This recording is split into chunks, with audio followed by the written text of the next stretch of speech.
Taste the Daily. இன்னும் நாங்கள் அந்த அதிர்ச்சியிலிருந்து மீளவில்லை. நண்பர் ஆம்ஸ்ட்ராங் அவர்கள்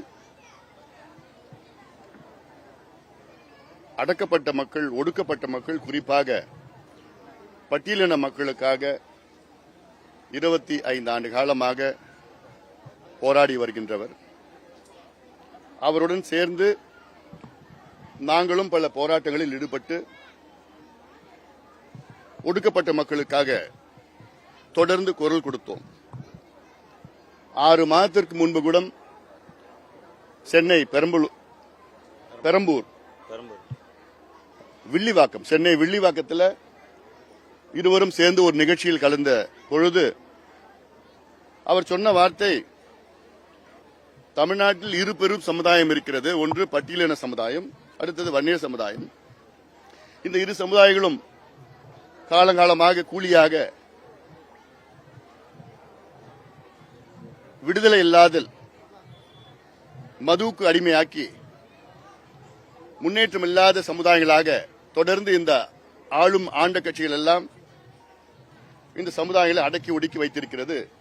இந்த சமுதாயங்களை வாக்கு வங்கிகளாக பயன்படுத்துகிறது என்று அந்த நிகழ்ச்சியிலே வெளிப்படையாக பேசியவர். அவருடைய கொலை எங்களுக்கு மிகுந்த ஒரு பெரிய ஒரு அதிர்ச்சி. அவரை இழந்து வாடுகின்ற அவர் குடும்பத்தினர் மற்றும் அவர் கட்சியினர் அனைவருக்கும் எங்களுடைய ஆழ்ந்த இரங்கலை தெரிவிக்கின்றோம். தமிழ்நாட்டில் சமீப காலத்தில் சட்டம் ஒழுங்கு மிக மோசமாக ஒரு சூழல் வந்திருக்கிறது. கடந்த மாதம் நெல்லையிலே காங்கிரஸ் மாவட்ட தலைவர் படுகொலை செய்யப்பட்டார். 3 நாட்களுக்கு முன்பு அதிமுகவை சார்ந்த முக்கிய நிர்வாகி சேலத்திலே படுகொலை செய்யப்பட்டார். நேற்று நண்பர் ஆம்ஸ்ட்ராங் அவர்கள் கொடூரமான முறையிலே படுகொலை செய்யப்பட்டிருக்கின்றார்கள். 10 நாட்களுக்கு முன்பு கள்ளக்குறிச்சியிலே 65 பேர் கள்ளச்சாராயம் குடித்து இறந்திருக்கின்றார்கள். இப்படி தொடர்ந்து தமிழ்நாடு சாவுகளையும் கொலைகளையும் பார்த்துக் கொண்டு வருகிறது. நம்முடைய உளவுத்துறை என்ன செய்து கொண்டிருக்கிறது எங்களுக்கு புரியல.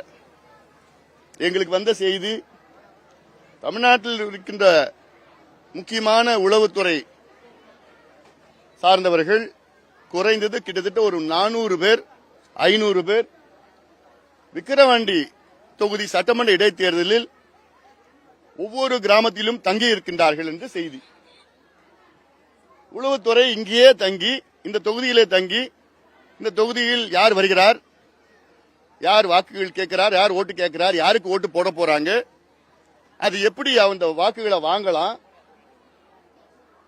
இதுலதான் உளவுத்துறை கவனமாக கடந்த 20 நாட்களாக இருந்திருக்கிறது.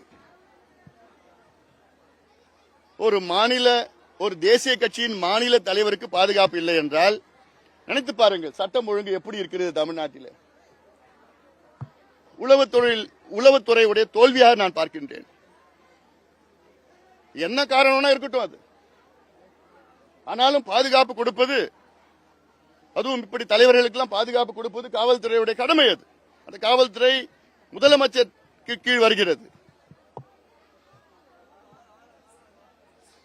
மீண்டும் சொல்கின்றேன், இந்த கொலைக்கு காரணம் நிச்சயமாக காவல்துறை பொறுப்பேற்க வேண்டும், முதலமைச்சர் பொறுப்பேற்க வேண்டும்.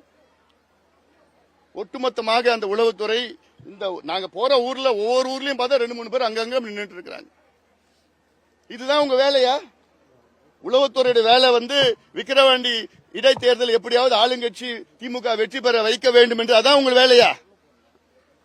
எப்படி ஓட்டு வாங்கலாம், எங்க யாருகிட்ட வாங்கலாம், இந்த கிராமத்துல 800 ஓட்டுல அது எத்தனை ஓட்டு வாங்கலாம், இவங்க ஓட்டு, இந்த கட்சி ஓட்டு, இதுதான் குறிச்சு கொடுத்துட்டு இருக்கிறாங்க.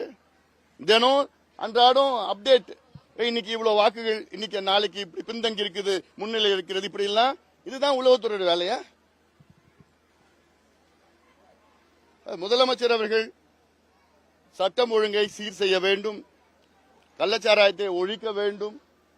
குறிப்பாக போதைப் பொருட்கள் அதிக அளவில் காணப்படுகிறது. கஞ்சா, காக்கேன், ஹெரோயின், அபின், எல்எஸ்டி, ஆம்பிட்டமின் இப்படி எல்லாம் தெரு தெருவா, வீதி வீதியா, கல்லூரியா வித்துட்டு இருக்கிறாங்க. இதற்கெல்லாம் நிச்சயமாக முதலமைச்சர் கவனம் செலுத்தணும்னு நானும் பல முறை சொல்லிட்டேன். கவனம் செலுத்துற மாதிரி முதலமைச்சர் இல்ல. விக்கிரவாண்டி இடைத்தேர்தல் இப்படி ஒரு தேர்தலை நான் இது வரைக்கும் நான் பார்த்தது கிடையாது. Free for all. அதுதான் ஃப்ரீ ஃபார் ஆல்னா இங்க தேர்தல் அதிகாரின்னு யாரும் இல்லை. இங்க தேர்தல் ஆணையம், தமிழ்நாடு தேர்தல் ஆணையத்தை பூட்டு போட்டுட்டு போயிடலாமே. இதுக்கு எதுக்கு ஒரு அதிகாரி? அவர் சாஹு, அவர் பேர் என்ன? சாஹு என்ன பண்றாரு? ஒன்னே ஒண்ணு இந்த 15 நாள் பேசியிருக்கிறார். என்ன? 8ஆம் தேதி மாலை 6 மணிக்கு மேல யாரும் இருக்கக்கூடாது. எவ்வளவு பெரிய வார்த்தை சொல்லியிருக்காருப்பா. அது எங்களுக்கு தெரியாதா? இவர் சொல்லிதான் தெரியணுமா? அவன் காசை கொடுத்துட்டு இருக்கிறான், பொருளை கொடுத்துட்டு இருக்கிறான், வீடியோ வந்துட்டு இருக்குது. மூக்குத்தி கொடுக்குறான், கொடையை கொடுக்குறான், பாட்டில் கொடுக்குறான், பிரியாணி கொடுத்துட்டு இருக்கிறான். அதாவது திமுக கட்சிக்காரங்க ஒரு கிராமத்துல போட்டா 3 ஷெட்டை போட்டு வச்சிருக்கிறான். ஒவ்வொரு ஷெட்டும் எவ்வளவு லட்சம் ரூபாய்க்கு ஷெட்டை போட்டு வச்சிருக்கிறான். ஒரு கிராமத்திற்கு போனீங்கன்னா நீங்க கிட்டத்தட்ட ஒரு 200 திமுக கொடி போட்ட கார் ஓடிட்டு இருக்கு. இதுக்கெல்லாம் என்ன கணக்கு இருக்கு? ஒரு ஷெட்டை போடுறதுக்கு கிட்டத்தட்ட 1 லட்சம் ரூபாய், கிட்டத்தட்ட 500 ஷெட் இந்த தொகுதியில் இருக்கு. இதெல்லாம் யார் கணக்குல வரும்? திமுக கார் ஒரு இன்னைக்கு பாத்தீங்கன்னா திமுக கொடி போட்ட கார் மட்டும் கிட்டத்தட்ட ஒரு 2000-3000 வண்டிகள் ஓடிட்டு இருக்கு. இது தேர்தல் கணக்குல வராதா? அப்ப என்ன கணக்கு, என்ன தேர்தல்? ஒரு பஞ்சாயத்து தேர்தல் கூட இதோட நியாயமா நடக்கும்.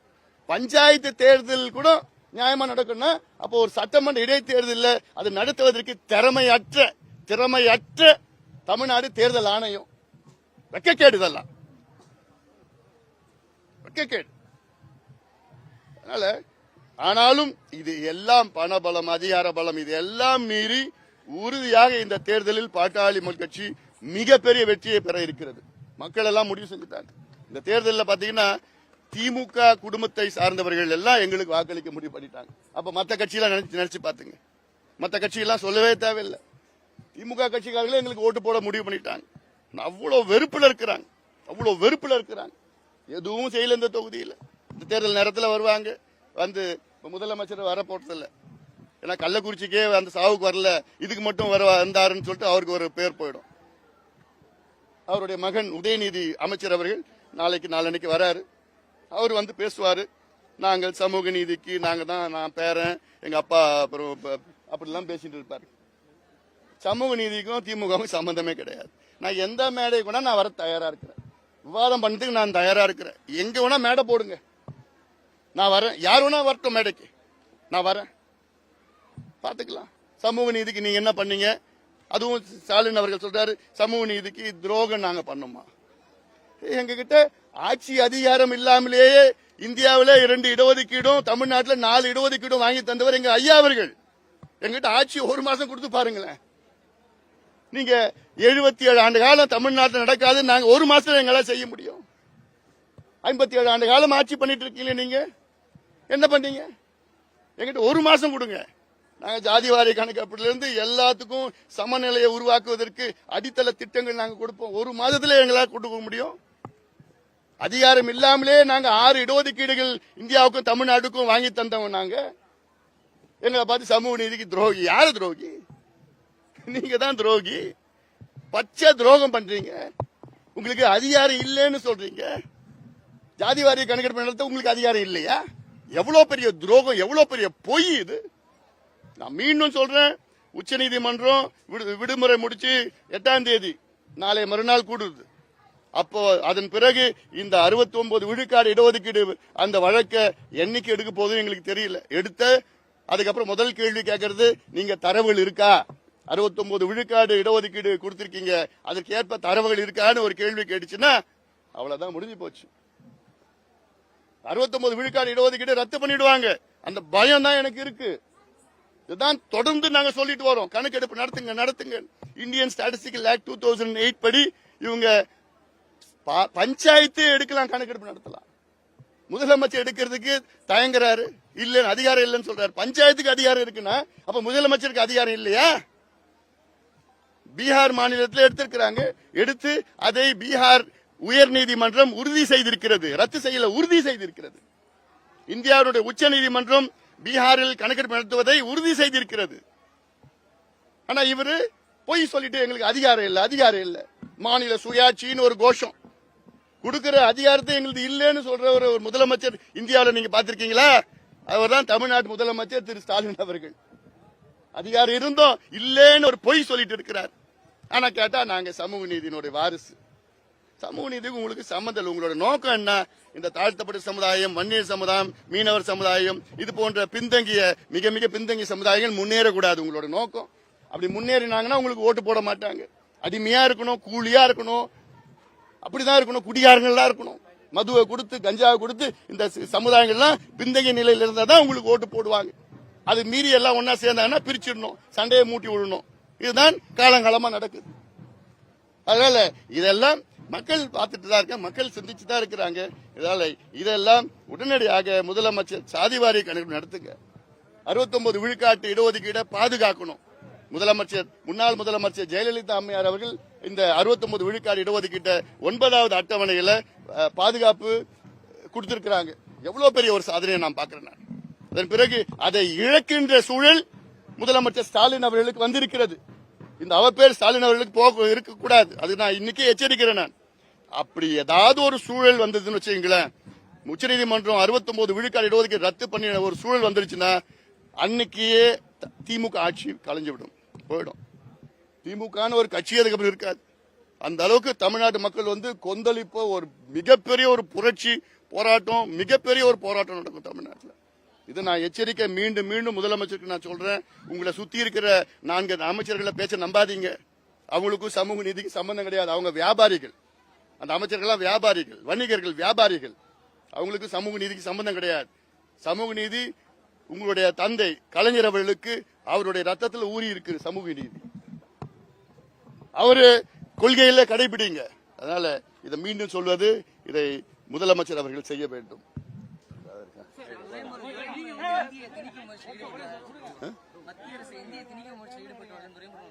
மத்திய அரசு எங்க திணிக்கிறாங்க? ஹிந்தி திணிக்கிறாங்க. இது இன்னும் அமலுக்கு வந்திருக்கிறது. இதுல ஹிந்தி திணிப்புன்னு எப்படி பார்க்க முடியாது? சட்டம் வந்திருக்கிறது.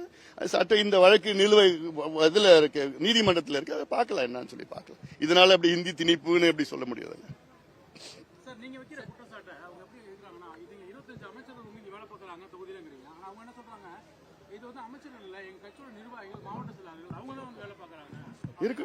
இருக்கட்டுங்க. அதான் நான் என்ன சொல்றேன்னா, தமிழ்நாட்டில் 34 அமைச்சர்கள், 25 அமைச்சர்கள் இங்க வேலை பார்க்கறாங்க. அந்த பயம் வந்துருச்சு அவங்களுக்கு. அந்த தோல்வி பயம் வந்ததுனால இவ்வளவு அமைச்சர்கள் வந்திருக்கிறாங்க. 100க்கும் மேற்பட்ட சட்டமன்ற உறுப்பினர் வந்திருக்கிறாங்க. கிட்டத்தட்ட ஒரு 30-35 நாடாளுமன்ற உறுப்பினர் வந்திருக்கிறாங்க. அவங்க கூட்டணி அமைச்சர் உறுப்பினர்கள், மாவட்ட பெருந்தலைவர், டிஸ்ட்ரிக்ட் சேர்மன் ஒரு 20 பேர் வந்திருக்கிறாங்க. அதுக்கு 15 பேர் வந்திருக்கிறாங்க. ஒன்றிய சேர்மன் கிட்டத்தட்ட ஒரு 40-50 பேர் இருக்கிறாங்க. இது ஒரு இடைத்தேர்தல். இந்த இடைத்தேர்தல் இவ்வளவு பேர் வேலை செய்யணுமா? அப்போ தோல்வி பயத்தினால்தான் இவ்வளவு பேர் வேலை செய்யறாங்க. அதுதான் நான் சொல்றேன். நான் யாரோனா வரலாம், யாரோனா வேலை செய்யலாம். இவ்வளவு பேர் வேலை செஞ்சு என்ன கொடுக்கறாங்க? அவங்க சாதனை சொல்லி ஓட்டு கேட்கறாங்களா? இல்ல, உனக்கு எவ்வளவு தரேன், பணம் எவ்வளவு வேணும், எவ்வளவு பொருள் தர, இதுதான் பணத்தை வச்சுதான் இந்த தேர்தலில் நம்பி இருக்கிறாங்க திமுக. ஆனா நாங்க நம்பி இருக்கிறது மக்களுடைய பலம், பொதுமக்களுடைய பலம். இந்த தொகுதியில் உள்ள அனைத்து மக்கள் முன்னேற்றம் இல்லாத மக்கள், எந்த ஒரு முன்னேற்றம் கிடையாது. இந்த தொகுதியில வேலை வாய்ப்பு கிடையாது, தொழிற்சாலை கிடையாது. நந்தன் கால்வாய் திட்டம், இப்ப உதயநிதி வருவார் நாளைக்கு, நாங்கள் உடனடியாக நந்தன் கால்வாய் திட்டத்தை கொண்டு வருவோம் அப்படின்னு சொல்லி ஒரு வசனம் பேசுவார். இதான் 50 வருஷமா கேட்டு அழுத்து போச்சு. ஒரு நந்தன் கால்வாய் திட்டத்துக்கு ஒரு 300 கோடி இவங்களால ஒதுக்க முடியலன்னா என்ன ஆட்சி செய்யறாங்க? வானம் பார்த்த பூமி இந்த மாவட்டம். தென்பெண்ணை ஆற்றுல வெள்ளம் நேரத்தில் அவ்வளவு தண்ணி கடலுக்கு போகுது. அந்த தண்ணியை துறிஞ்சிராறுல இணைச்சு, தென்பெண்ணை துறிஞ்சிராறு இணைச்சு நந்தன் கால்வாயில தண்ணி விடுறதுக்கு 44 ஏரியில நிரப்புற திட்டம் அது. இது உங்களால 300 கோடி செலவு பண்ண முடியாதா? சாராயத்துல அவ்வளவு வருது, வருமானம் வருது இல்ல? கிக்கு இல்ல சாராயத்துல, டாஸ்மாக்ல கிக்கு இல்லன்னு சொல்றது தெரியுது. அப்புறம் இதுக்கு தெரியல உங்களுக்கு? நன்றி.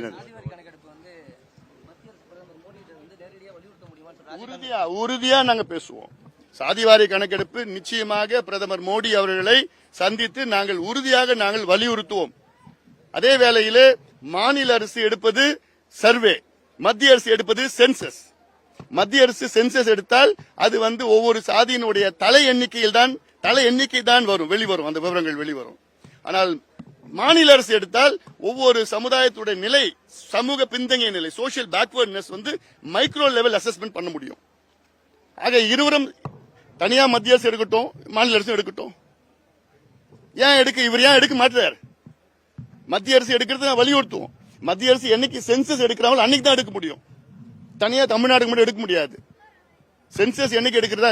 சென்சஸ் வந்து இப்போ ஒவ்வொரு 10 ஆண்டுகள் எடுக்கணும். 2021 எடுத்திருக்கணும். ஆனா கரோனானால எடுக்க முடியல. அடுத்து எடுப்பாங்க 25 26 என்னைக்கு எடுக்கிறாங்களோ அன்னைக்கு கூடுதலா சாதிவாரி கணக்கு சேர்த்து எடுக்க நாங்கள் நிச்சயமா வலியுறுத்துவோம். ஆனால் அதுக்கு முன்பு உச்சநீதிமன்றத்தில் இந்த வழக்கு வந்ததுன்னா என்ன பண்ண போறாங்க?